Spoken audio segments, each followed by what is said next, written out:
Hello, everyone. Welcome to Backyard Musings, broadcasting live from Apple Valley on Memorial Day. I'm Steve. And I'm Scott. Thank you for joining us. Yep. Happy Memorial Day. Happy Memorial Day. So we're going to talk briefly about the origin of Memorial Day and then some of Steve's experiences in Iraq when he was serving.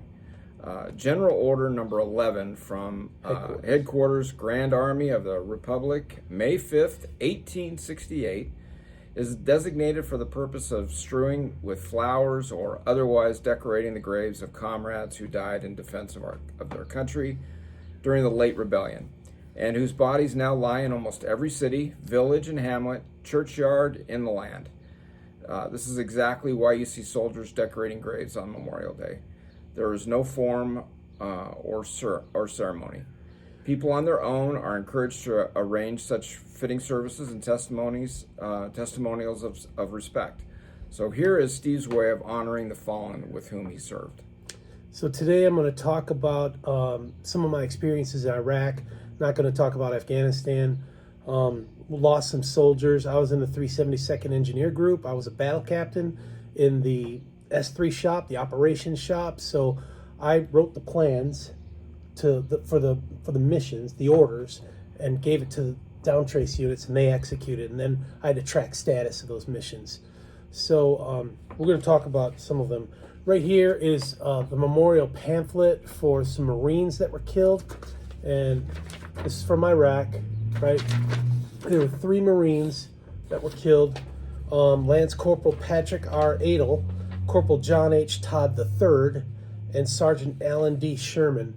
So what happened with this attack was they were they were on their way going to a bridge mission. These were Marine reservists, Bravo Company, 6th Engineer Support Battalion. So they were combat engineers specializing in bridges from Pennsylvania, reservists. So they were going to a bridge mission. Asandia was the name of the city where they were going to do the bridge mission. So they pulled over at a FOB, a forward operating base, they were going to refit. I think they were going to refit there. And they were lined on the road. They weren't in the FOB. And they were just lined perfectly where somebody had put an IED. They just pulled up to it. And the command detonated the IED. And these 3 guys in the Humvee died. It was right. There was no way to survive it. It was right next to them. Very sad. Yeah. So yeah. For us non-military folks, Can you describe a reservist? I have a pretty good idea what that is. But. Yeah.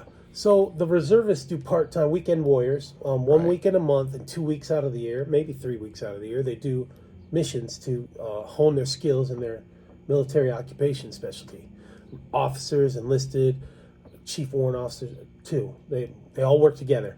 And then in this instance, they were activated to federal service. So now they're full-time, doing what active duty troops do. Taken away from what they normally do, right? They're probably working, who knows, plumbers or construction workers or whatever. At this point, they're warrior citizens. When they go back home, they're citizen warriors.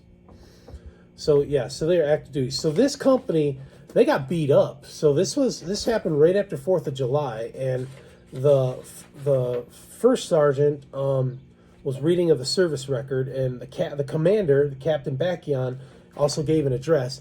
I think a month later, the company leadership was on a job site out in Iraq, and they were huddling to disseminate information or something. They got attacked by mortars, and the company commander and first sergeant were evacuated back to Germany, and then they were eventually sent home. So this bridge company only had 2 first lieutenants and then some gunnery sergeants as leadership and other sergeants. So they were really without a senior person, and it's dangerous to do that. You want some experience, So they got beat up.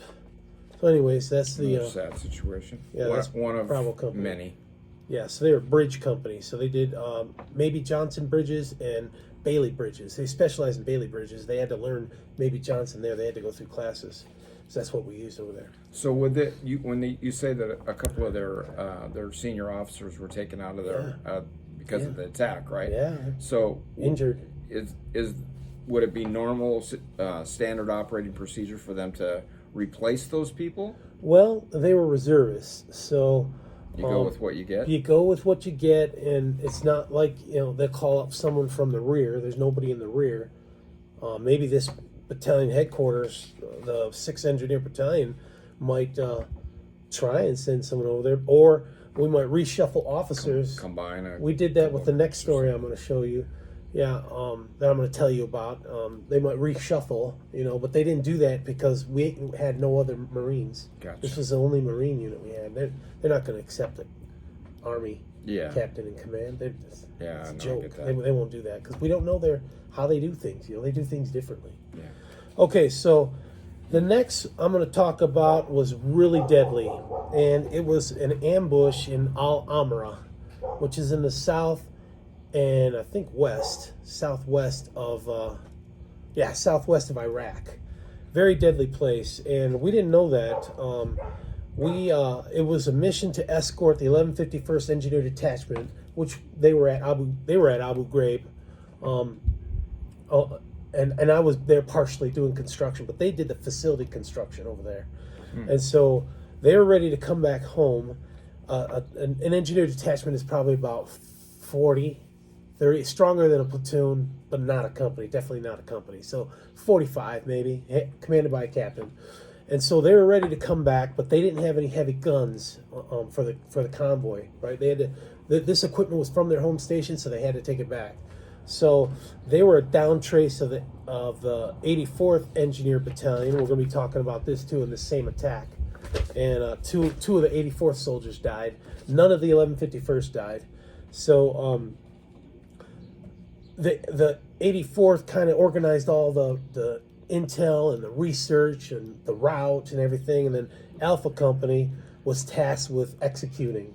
So there were in this convoy there were elements of Alpha Company, elements of the of course all of the 1151st, and then part of the 277th Engineer Company, Combat Support Company. This company managed the gravel yard, so they crushed rock. That was like a pacing unit because we had to have gravel, and so those things always had to be up. And then they also road base and base and camps and stuff. Yeah. So when something went down, everybody's head started spinning. We had to go get a part really quick from back in either Germany or something from Caterpillar. Oh wow. So anyways, they also did a paving mission. So they helped pave MSR Tampa, which was the main supply route through Iraq, north and south, and parts of it were unpaved. And when we left, it was all paved. And they had like 2 paving platoons working on that. Jeez. Yeah, so they did a lot of work. Anyways, not just a few miles of paving too, right? Like hundreds of miles. Hundreds of miles, yeah. They did great. So this attack, this ambush happened, these are my notes from when I was in the TOC, the Tactical Operations Center. There's another page too of the Tactical Operations Center. I kept notes. And so they were some of the guys from the 1151st were injured, and I knew them, right? So I was, really concerned. I didn't know the guys from Alpha or 277th, but so if you want to Google Al Amra, go ahead and do that. It's had a troubled history of fighting. I mean, it's a graveyard. It's about 300,000 people, but it's a lot of tribal stuff going on. Yeah. Saddam Hussein tried rubbing them out. He took all the water out of the marshes.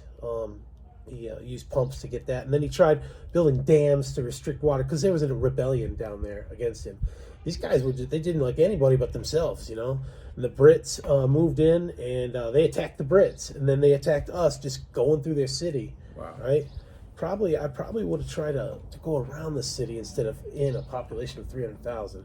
But anyways, so this attack made CNN because about a dozen vehicles were left on fire or abandoned because they'd been shot up, flat tires, whatever. And so it hit CNN, and everybody in our headquarters was like, "Oh gosh," It made CNN. Not a good mark. No, not. So here's the story of what happened. I got this story from the first sergeant of the 277th, and the way we know them, they were reservists too. One of our battle captains, who was active guard reserve, went to replace their company commander, who was an active guard reserve. So he commanded the company. He was our buddy. We knew him. and then someone from the 84th, a good buddy of mine, came to replace him in our headquarters. So we knew the 277th guys. They were the gravel pit guys, you know. So the first sergeant gave me this story. So they're going through, and as they're going through on the convoy, they get chopped up from everywhere, just AK-74s, you know. I don't think there were any RPGs at this point. I don't think so.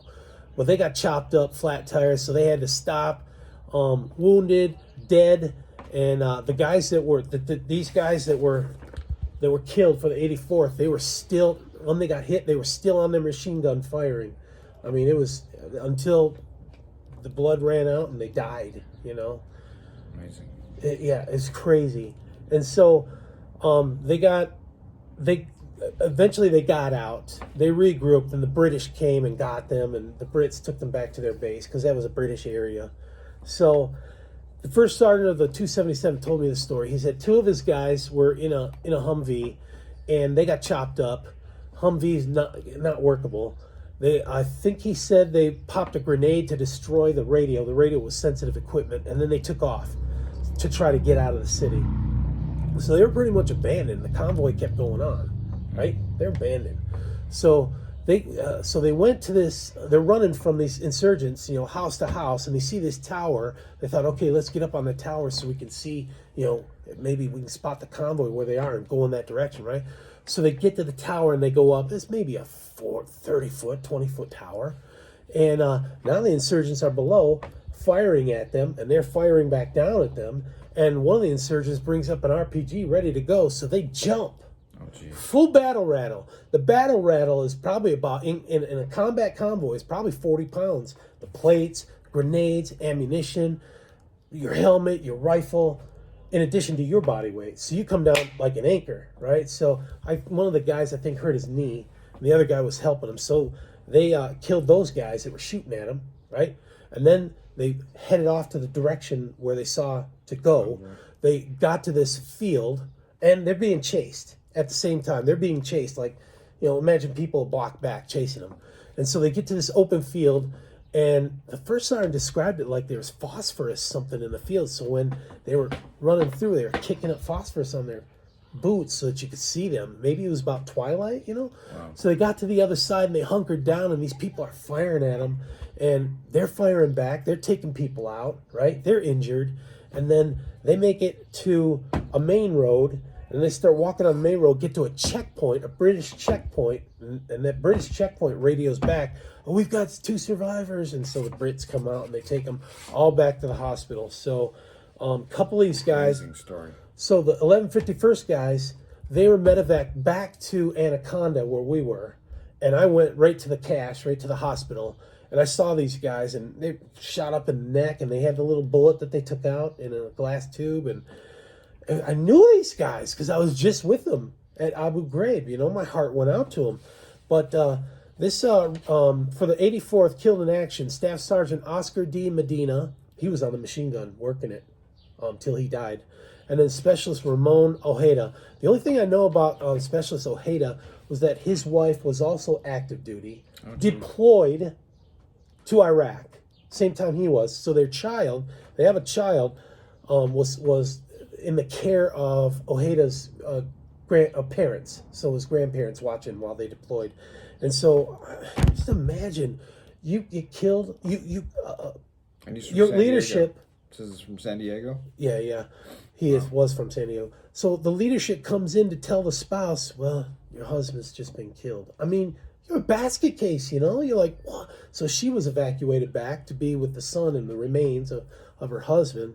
So if this was just a heartbreaking story, and you could have wrote a book about this.